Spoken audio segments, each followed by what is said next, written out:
Good morning, Sunday school scholars, young people. This morning we was wanting to talk about the subject of a great shaking in the earth.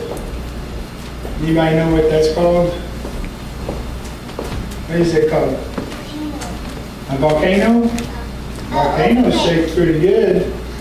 An earthquake? Have some of y'all been studying earthquakes in Sunday school class? Yeah. Yeah, very good.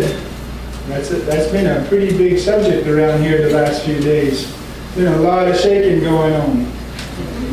Yeah. So whenever an earthquake happens, it shakes the ground really hard, don't it? Yeah. But whenever the Bible talks about earthquakes, sometimes it's talking about something else besides shaking the ground. Yeah, when the ground shakes so hard it opens up and buildings fall down. Well, sometimes the Bible uses earthquake for something else. Yeah, I go to the baseball game one day and the house broke down and there's horses. Yeah, might have been an earthquake.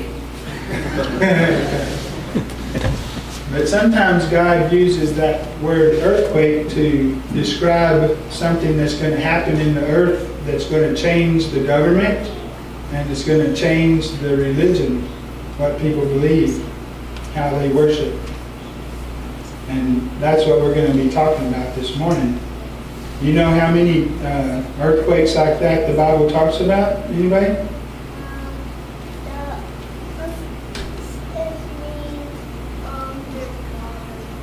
No, can be.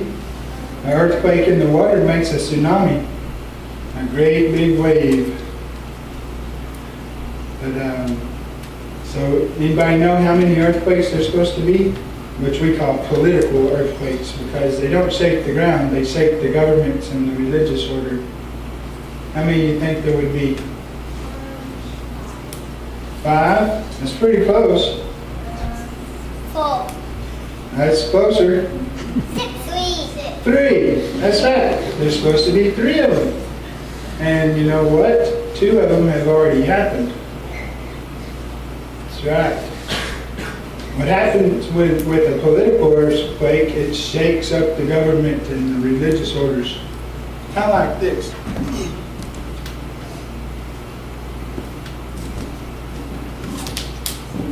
Can somebody come up and help me?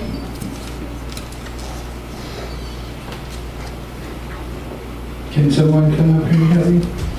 Here, Bob's going to help me. You see that? It looks like a bottle of water, don't it? Well, shake it up real hard and see what happens. Now turn it. No, don't take the lid off. Let's leave the lid on. Okay, and just shake it. Turn around this way and shake it really hard. No, don't drink it. Just shake it real hard. Just shake that ball really hard. Harder. Harder. Yeah. Now look at it. It looks different, don't it? Can you show everybody? So it changed it, didn't it? It changed that bottle of water. It's so, you got me. You can take that. Just don't take the lid off. So anyway, whenever you shook that bottle, it shook things up and it made the water look different, didn't it? Yeah, I can. Yeah. It still made it look different, didn't it? So that's what happens whenever God shakes the governments and the religious order. It makes a change. It makes things different. And God knows when things need to be different, right? Because He has a big plan, right? God has a big plan with the earth and everybody in it. And so in order to make things, yeah? What do you say? Tell me.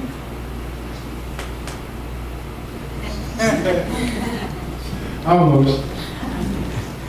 So whenever God shakes the governments and He needs things to be different so that His plan can continue on course. And we talked about there was 3 of these earthquakes, right? Well, 2 of them have already happened, and 1 of them hasn't. One is going to be when the kingdom comes. That's right. The last one will be when Jesus returns and sets up the kingdom. The first one was way back about, let's see if I can figure it out in my math, maybe about, how many years ago? 1,700 years ago? Back in AD 312? That was a long time ago. There was a man named Constantine, and he became the ruler of the Roman Empire. And he fought against the pagans. The pagans were people that believed in many, many gods. They didn't believe in just one God like Abraham, Isaac, and Jacob did. They believed in many gods. And Constantine wanted to change that. God set Constantine up to change that. So that was the first great political earthquake. And Constantine shook things up. God shook things up through Constantine and changed the government and the religion. He abolished paganism, and he set up a different way for people to worship. It wasn't necessarily better, but it was different. And that was enforced by the state. So people had to believe that one religion that he set up. And so they couldn't worship many gods anymore. They had to worship one God. But they didn't do it in the way it was supposed to be. So this continued for many, many hundreds of years. And with that system, it was a very cruel system. And the people that lived under Constantine's rule and under the rest of the leaders after him, they had to live under very harsh conditions. And they were treated with cruelty and very bad harshness. And that went on for hundreds and hundreds of years, up until the 1700s. In 1789, they had another great earthquake because God saw that things needed to be changed. And so he caused another political earthquake to take place. You don't know what happened then? What it was called? Anybody?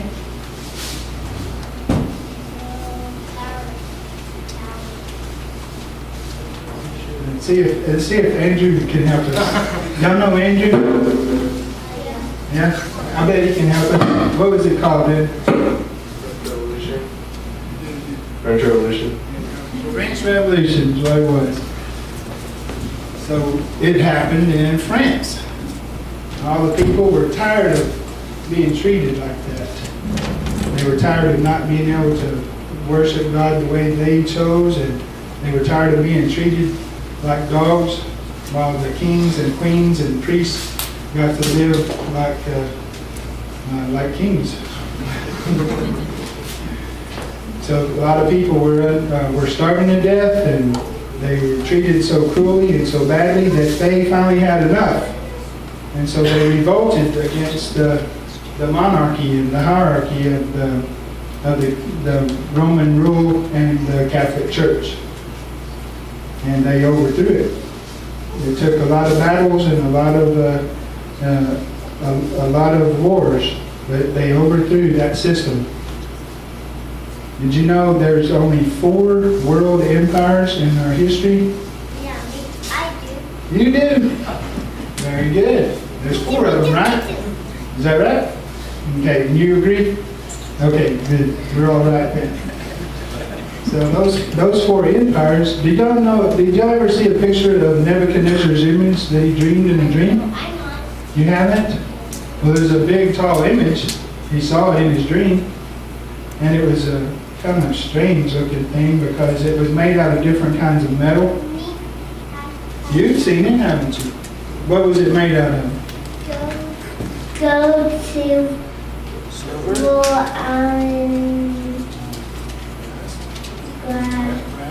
glass, What was that? clay. Part of it was. How about the time? Clay, no. Yeah. It was made out of gold, silver, brass, and iron, and then its feet were made out of part iron and part clay. So Alyssa was right. Thanks for helping me out there. Well, that's these four empires. Whenever they were in power, they were the only power in the earth. They were a world empire. There wasn't a lot of countries that had lots of governments and lots of power. There was just that one power, that one ruler over the empire. So whenever the Babylonians were the world empire, they ruled over the world.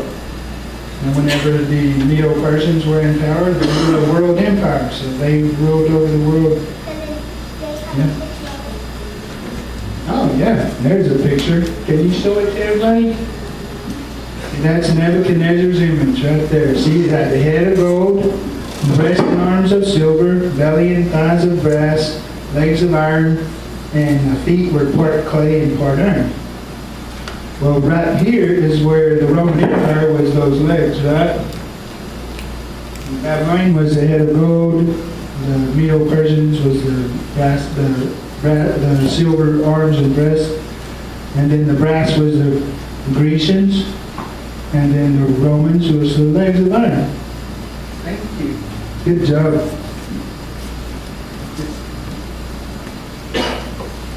So these world empires, whenever they were ruling, they were the only power. And whenever the French Revolution took over the Roman Empire, that was the end of world empires. There's never been another world empire since. What took its place was many countries. You know, like today, there's Canada, there's United States, there's Wales. You know, there's lots of countries. Russia, England, Spain, Mexico. There are countries all over the world, many countries. And every one of those countries have their own leader, their own government, their own laws to live by. Israel. Yeah, Israel's another country. Very good, Bo. Do you know another country? China. Say Texas.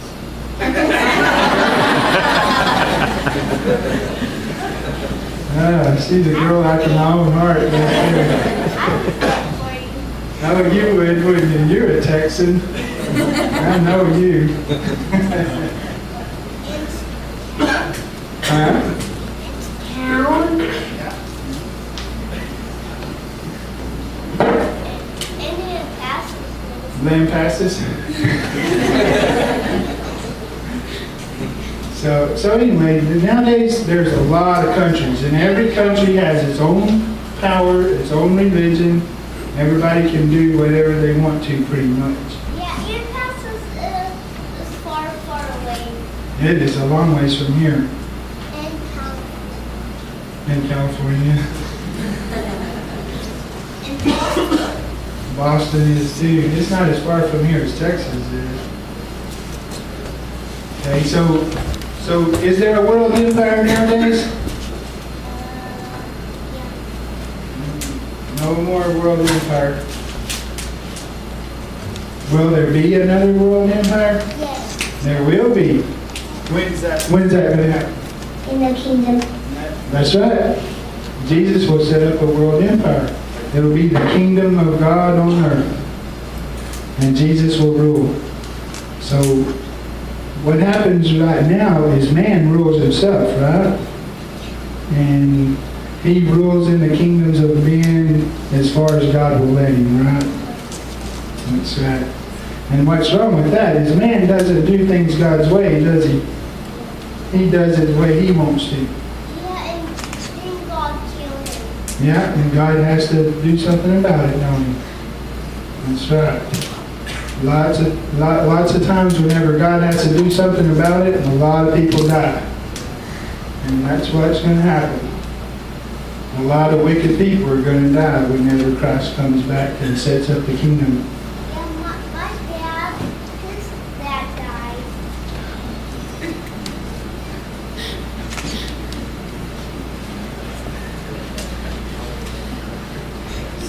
You have anything else you want to say?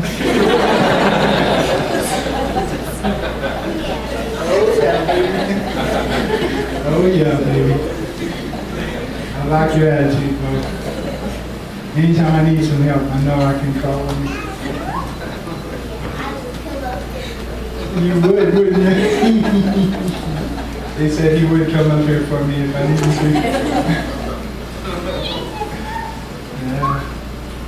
to. So anyway, whenever Christ comes back, he will overthrow all those kingdoms of men. Just like that image showed us, that image represents all the kingdoms that man rules over. Set up his kingdom. Exactly right. He will set up his kingdom, God's kingdom, in place of all these kingdoms of men. And whenever he does that, it's going to be pretty hard, because he's going to have to make all those people do what he says. And they're not going to want to do that. Huh? Christ has to come back.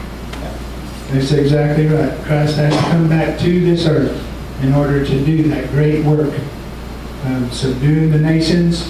He has to take over all these nations and tell them that he's going to be the king now, and he's going to do things God's way instead of man's way. We will build his tower. He will build his fire. Yeah. His power. What is it? See? And build his power. That's right. Macy is a pretty smart little girl. She knows what she's talking about. And he will have a gold for us. So whenever Jesus returns and he subdues all these nations, he takes them over and he sets up himself as king, then he will rule the earth the way God wants him to. He'll do things God's way. You know, man has gotten himself into a mess doing things his way. You know, he's made the earth dirty and polluted, and he's run out of money. He's been doing all kinds of fighting and killing and crime, and there's all kinds of problems man has brought on himself because he can't rule himself, because he won't do things God's way. But Jesus will, and he will make everybody do things God's way. Right? Everybody in the earth will know that they have to do things the way God said, because Jesus will make them do it. One day I go to school, I choose to Papa. And I saw books there. But whenever Jesus reigns in the earth and sets up the kingdom, it'll be a lot better place for everyone to live. Yeah, the lions won't eat meat, they will eat hay. Like the lambs and horses. That's right. The animal kingdom will be different in the kingdom age. We won't have to be afraid of snakes, and we won't have to be afraid of lions and bears and tigers. They won't hurt us anymore. It'll be different.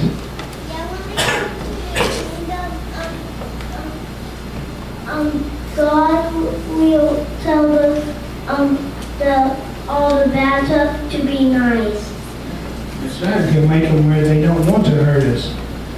And says little kids can play with the wolf and the snakes, and it won't hurt them. Yeah. Right now we couldn't do that. They would hurt us. Yeah.